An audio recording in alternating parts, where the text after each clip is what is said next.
Publicity का दौर है, प्रचार का ज़माना है। कुछ समय से हमारी सरकार ये प्रचार कर रही थी कि कश्मीर में आतंकवाद ख़त्म हो गया है, कि कश्मीर में शांति है, अमन चैन है। प्रधानमंत्री जी ने खूब भाषण दिए, देशवासियों को कहा कि चलिए कश्मीर चलिए, सैर करिए।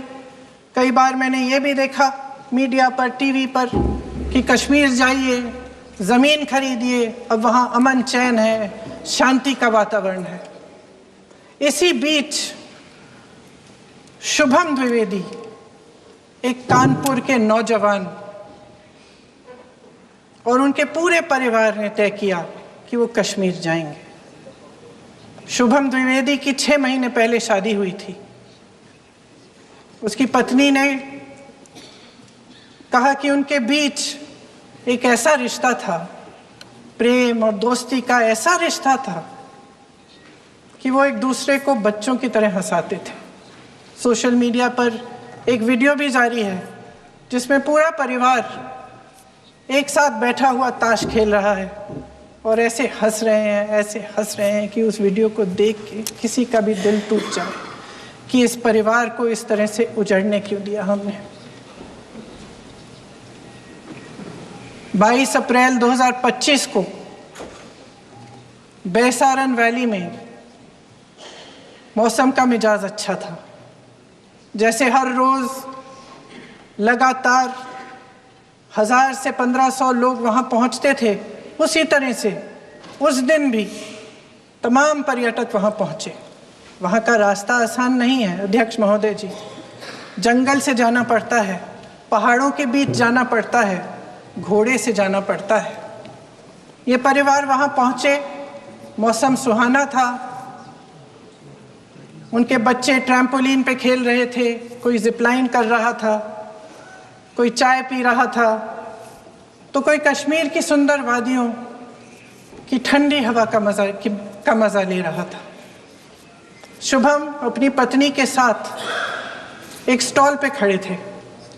तभी अचानक 4 आतंकवादी जंगल में से निकलते हैं और शुभम को वहीं अपनी पत्नी के सामने मार डालते हैं। उसके बाद वे वहाँ से पूरी वैली में 1 घंटे के लिए लोगों को चुन चुन कर मारते हैं। किसी के पति को अपनी पत्नी के आंखों के सामने, किसी के पिता को अपने बेटे के सामने, चुन चुन कर 26 लोगों को मार डालते हैं। शुभम की पत्नी घबराकर वहां से भागने की कोशिश करती है, अपनी जान बचाने के लिए जंगल की तरफ दौड़ती है। वहां पता चलता है कि तमाम लोग जंगल की तरफ दौड़े हैं और अपनी जान बचाने की कोशिश कर रहे हैं। कोई अपने बेटे का हाथ पकड़ के पहाड़ों पर घसीटता हुआ जा रहा है, कोई कश्मीरी घोड़े वालों और गाइडों की मदद लेते हुए चले जा रहा है। कोई रास्ता नहीं है, कोई तरीका नहीं है, लेकिन किसी न किसी तरह से शुभम की पत्नी के शब्दों में किसी ऐसी शक्ति ने हमको बचा कर रखा कि हमें किसी न किसी तरह से हम अकेले नीचे पहुंचे। और मैं उनके लफ्ज पढ़ना चाहती हूं क्योंकि उन्होंने कहा कि इस पूरे समय जब 1 घंटे के लिए चुन चुन कर भारतीय नागरिकों को मारा जा रहा था, इस पूरे समय उसे एक सुरक्षाकर्मी नहीं दिखा, एक सैनिक नहीं दिखा।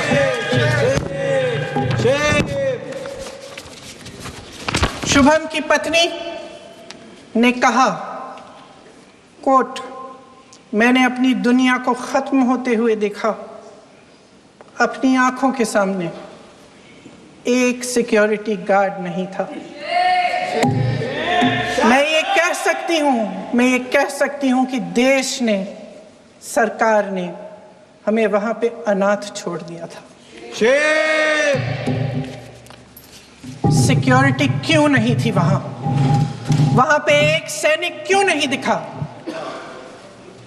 क्या सरकार को मालूम नहीं था कि यहां रोज 1000 से 1500 पर्यटक जाते हैं? क्या सरकार को मालूम नहीं था कि यहाँ के पहुंचने के लिए जंगल के रास्ते से जाना पड़ता है? अगर कुछ हो जाएगा तो लोग वहां से निकल नहीं पाएंगे।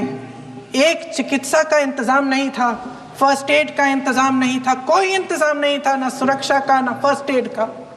इन लोगों को भगवान भरोसे छोड़ दिया गया।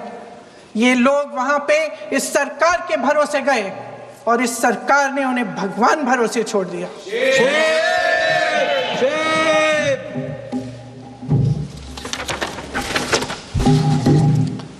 मैं पूछना चाहती हूं, ये किसकी जिम्मेदारी थी? इस देश के नागरिकों की सुरक्षा की जिम्मेदारी किसकी है? क्या इस देश के प्रधानमंत्री की नहीं है? क्या इस देश के गृह मंत्री की नहीं है? क्या इस देश के रक्षा मंत्री की नहीं है? क्या एनएसए की नहीं है?